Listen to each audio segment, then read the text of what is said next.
They don't know what my balance problems are and what my physical limitations are. And then there's the other problem where people assume that I can't do anything, and that's almost as bad as thinking that I can do anything. My biggest problem is when people do not want to take the time to help me. Well, like once I was standing in a line at a bank and a guy turned around and said, "Well, what's wrong with you?" And I asked him what was wrong with him. Nothing's wrong with me. I'm fine. I'm healthy. And I told him, well, the reason why I'm in this chair, I broke my back. But I'm fine right now. Thank you, It's always a little frightful to have people just grab a hold of my body or take a hold of my arms, because that's what I've really got to use to transfer myself with, and when they're bound by someone holding on to them, it's frightening. If someone does come up and they grab me or my chair and start to push me or whatever in that situation, to me that's assault upon my person. Somebody has just grabbed me, I don't know who or for what, and I have been injured because I was about to do something and somebody else all of a sudden grabs me, and that's bad. People do not understand me. Well, oftentimes when you meet people, and I've come in lots of contact with people at school where they see my chrome and they don't see me. It's estimated that 1 out of 10 Americans are impaired by a permanent physical disability. In this presentation, we will be demonstrating techniques to assist the handicapped passengers and provide a better service for them. Through medical advance and rehabilitation, the disabled now have the opportunity to look beyond their physical limitations. They are moving back into the mainstream of modern life and are flying in ever-growing numbers. First, let's get some personal insights about the handicapped airline passenger.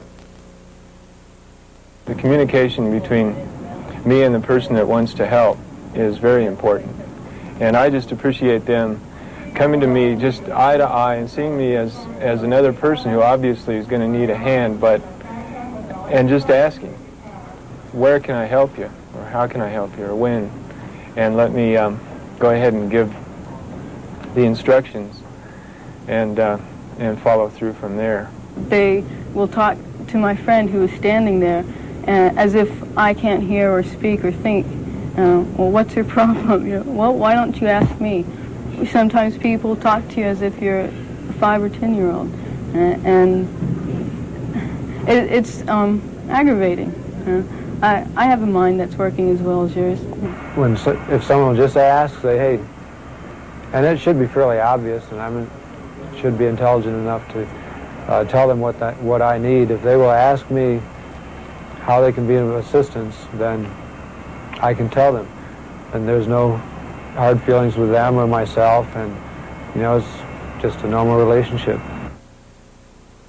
As we've just seen, the best judge of what a handicapped passenger may need is the passenger himself. Even if the disabled passenger is traveling with a non-handicapped person, inquiries about possible assistance should be directed to the disabled passenger whenever possible. For now, we will define a disabled passenger as having a physical impairment. This could be as basic as the uncertainty and unsteadiness of old age. There are some disabilities that we encounter frequently. Let's learn a few techniques to help us assist these travelers. Almost all of our disabled passengers will fit into one of the following 5 categories. 1, cerebral palsy, head injuries. 2, paraplegics, quadriplegics. 3, hemiplegics. 4, blind. 5, deaf. Persons in the first category lack muscular control. Their movements are jerky and uncoordinated, generally as a result of cerebral palsy or head injury, but their reasoning powers may be normal. Their speech is not clear, and two-way communication is a problem. Good morning. May I help you? Yes. I would like to buy a ticket on Flight 86 for New York. Would you like that first class or coach then? These passengers can be assisted by putting them at ease with your undivided attention. Be alert for thoughts and expressions. Politely repeat anything you have difficulty understanding. Paraplegics and quadriplegics are Category 2 travelers. These handicaps are the result of spinal injury, muscular dystrophy, or polio. The resulting paralysis can vary from a slight weakness to total immobility. A paraplegic has paralysis affecting the legs and all or part of the torso. A quadriplegic has paralysis affecting all extremities. To these passengers, bruising is a severe problem. Paralysis may result in a loss of sensation. Passengers may not be aware they've been hurt until days later, and this may result in costly medical attention. Care must be taken in assisting them. Prior to boarding a paraplegic, keep in mind he is very independent and capable of traveling alone. Since this passenger has reasonable strength in his arms, he will require little or no assistance in making the actual transfer to the aisle chair or the passenger seat. His knowledge of his limitations and the agent's good judgment will make this transfer easy and safe. How can we best help you? Well, if it's just beside me, then I can transfer to it by myself. Let me stabilize the chair. May I help you with your legs? No, thank you. I can do that myself.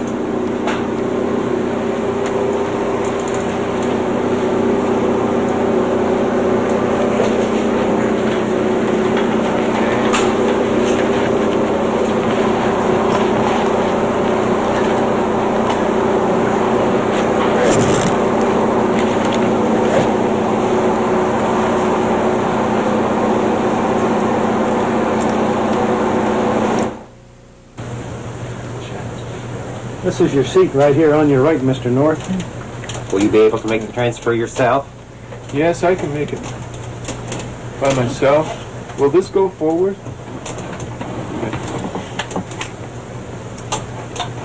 Here's your cushion, Mr. North. Okay, thanks. Will you steady that?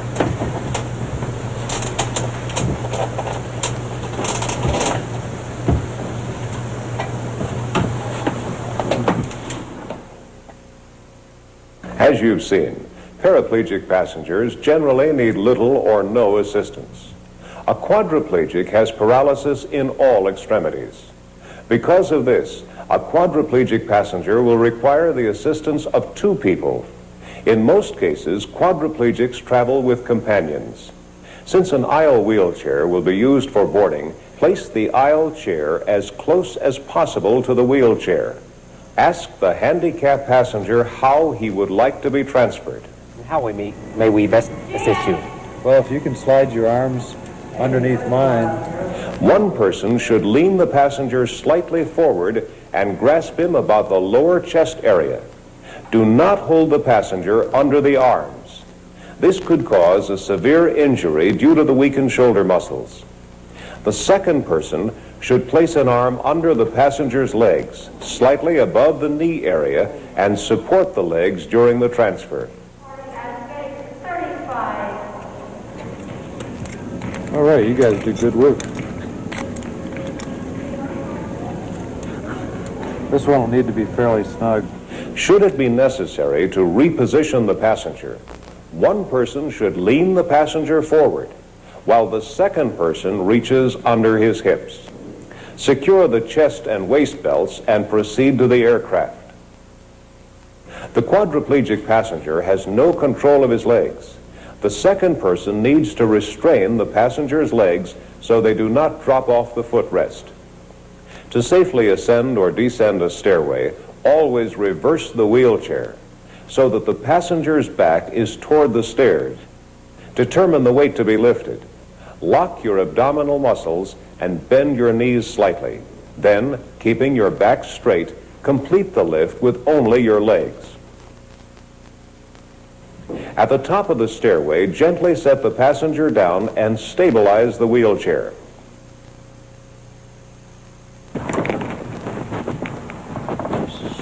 When transferring the passenger from the aisle seat to his seat, first recline the passenger seat. Push the back of the seat in front forward as much as possible. Release the restraining belts, ensuring that the passenger does not roll out of the aisle chair.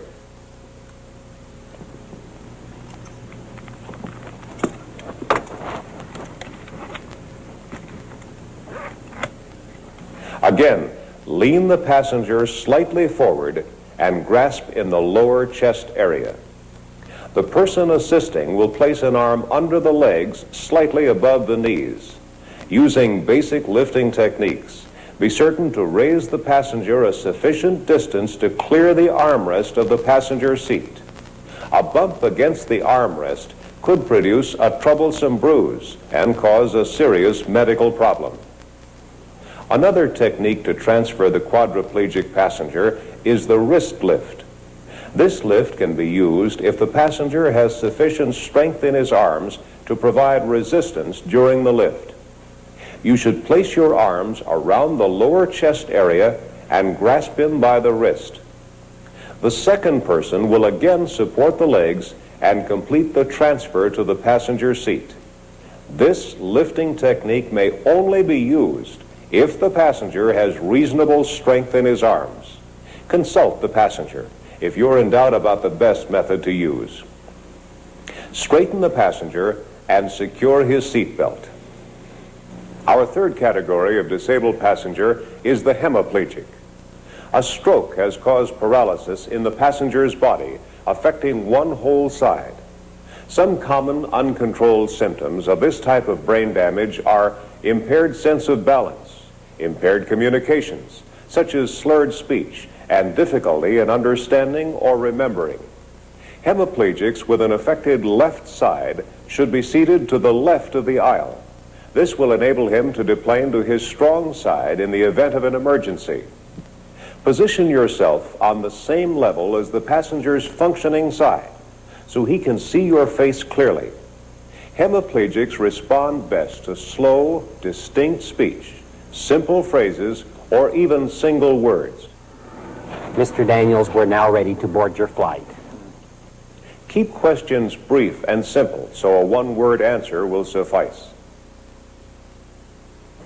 Since hemiplegics have some function in one or both legs, when using a wheelchair, a standing transfer will be used. Stabilize the wheelchair. The passenger places his feet firmly on the floor with his strong foot slightly to the rear. Have the passenger slide forward in the chair and adjust his balance. It's important to notice the position of the agent's legs. You assist by boosting him at the rib cage until he reaches a standing position. Always lead the hemiplegic passenger to his strong side. Since this passenger has an affected right side, he should be seated to the right of the aisle.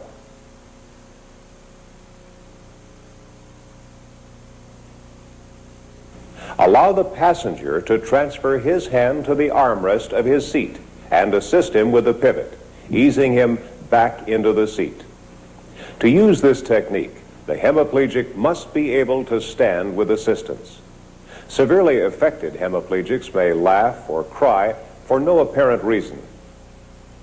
The passenger has no control over these actions, and the best procedure is to remain calm while quickly verifying in your own mind that there is nothing wrong. Then continue your assistance, moving and talking in a calm manner. The next category, the blind, are frequent airline customers. Boarding and deplaning present little difficulty for most. They are independently mobile with the assistance of either a white cane or a guide dog. When a blind person is accompanied by her guide dog, you should first check to see whether or not she is holding the dog's harness. When she lets go of the harness and is holding only the leash, this passenger is relying on your guidance. Her dog has been specially trained to obey her master's instructions and will follow along. When assisting a blind passenger, communicate in a normal voice. Good afternoon, ma'am. What flight are you on today? Flight 405 to New York. All right, if you'll take my arm, I'll assist you to your counter. Thank you. Okay, right this way. This is the proper procedure for leading a blind person. Allowing her to take your elbow gives her the ability to anticipate turns, steps, and inclines. We're now entering the Maine Kevin. When you arrive at her seat, place her hand on the back of the seat. She'll be able to seat herself with no difficulty. The main problem for the deaf is communication, not mobility. There are varying degrees of deafness. Good afternoon, how are you? I can read up. Please talk slowly. They communicate in 3 ways: sign language, written notes, and lip reading. Passengers with hearing impairments might hear at varying levels or not at all.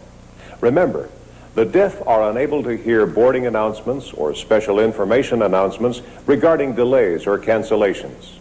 Always speak in your normal tone of voice and at a normal pace, making every effort to pre-board this passenger.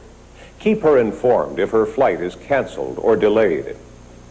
The check-in agent should identify the deaf traveler to the cabin attendant so the passenger can be kept advised throughout the flight.